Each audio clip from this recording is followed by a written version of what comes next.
In this video, we're going to talk about how far above or below a swing high or low should I place my stop. Stay tuned.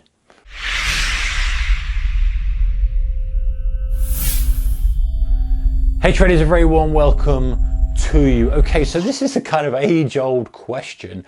I'm going to kind of offer some solutions to the answer now, but the question is, how far above a swing high should I place my stop when I'm going short, or how far below that swing low should I place my stop if I'm going long? So in other words, we kind of know really where our stop placement should be, below support, above resistance. That kind of thing keeps us in the right area of exit. And really a stop premise is purely, hey, if the thesis of the trade isn't incorrect, i.e. we're looking for a level to hold or we're looking for it to continue, then we want to come out, it's kind of obvious where we put our stop. But this question is, how far away from that level do we put it? So in other words, let's have a look at two scenarios here.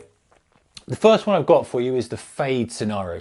Very simple, very basic, but we have multiple kind of permutations of this depending on where we're positioning it in the market, or in the current conditions. Really, what I'm saying, are we range bound? Are we trending? Where does it go? But generally speaking, if we just look at this as a chart pattern or the classical fade trade, so we've got resistance level here, and we know that the kind of theory of the trade is, hey, we want to go short before the resistance. If the resistance breaks, we want to come out. So our stop has to be somewhere above here. And the point is, where do we put it? Obviously, we want to put it as narrow as we can without being stopped out. And the same with this continuation trade.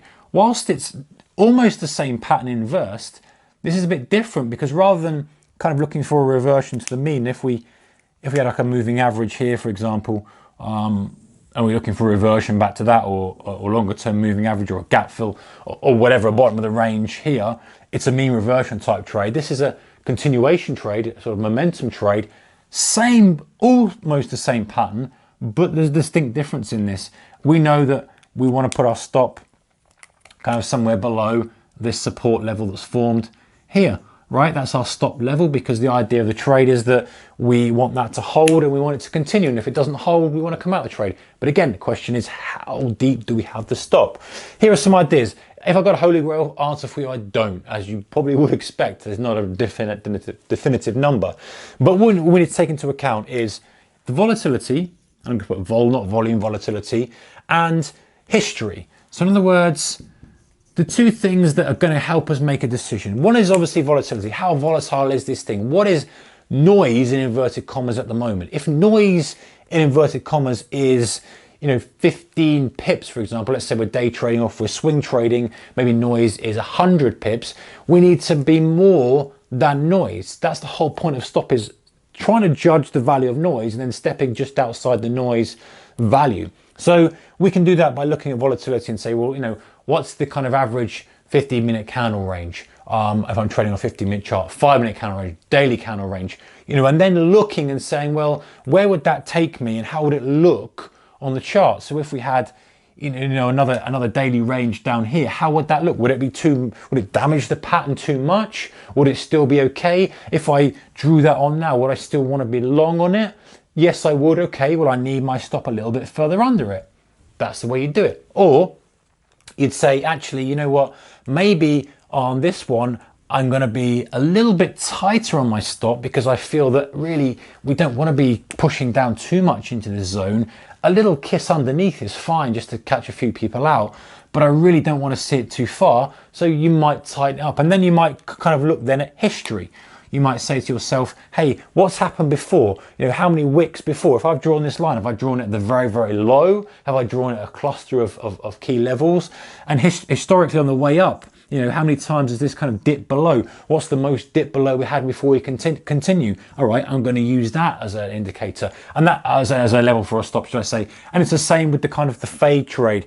Generally speaking, the fade, you may have to have a wider stop because you haven't got momentum on your side. This is momentum play, a pause, waiting for momentum to come back in and push you on again. The fade trade is more trying to pick that level where the supply demand is going to shift massively in the other direction. But again, you want to look at the volatility. You want to say how far how much noise is there in the market? How much movement could we get against it and come back, maybe form a wick on the day if we're swing trading, still look okay, so we're not taken out by those wicks? What would that kind of look like based on volatility? And we can use an average true range for that, so it's a very simple volatility function. Or what I like to do is look at history. So we go back at the chart and we say, okay, how many times has it kind of hit that level, not gone any further? How much further has it gone? And that could be, maybe it's 25 pips. Maybe if you're day trading and you're kind of scalping on a very short term entry, it's 7 pips. Maybe if you're swing trading on a daily chart, you say, well, actually, it's 100 pips or whatever it may be. The point is using the information that the chart's giving you to come up with your stop, rather than forcing it and saying, well, I'm always going to use a 50 pip stop, or I'm always going to use a 10 pip stop, or whatever the finite number is, and getting stopped out and getting frustrated. This won't prevent you getting stopped out, of course it won't, but if you're looking at the volatility and the history of the chart and to see what it's trying to tell you in terms of how wild it is, what the noise function is, that's all we're looking for, that noise function. It's going to give you a head start and at least try and get you to put your stop in a sensible position, that if the market's raging, you're not using a very tight stop and you're just literally throwing money away. And same if the market's relatively quiet, you're not using a massive stop and having to use such a small position size that it's not really worth it. So this is a constant kind of a development and improvement phase, but definitely two things to look at as opposed to using a finite number that will help you out a lot. All right, guys, how far above or below a swing high or low should I place my stop? Comments in the comment section below. That's kind of stuff. Thumbs up, subscribe if you haven't yet. Somewhere along here, or if you're on mobile, I don't know, you know where the button is. Hit it if you like this kind of stuff, and I'll see you in the next one. Bye-bye.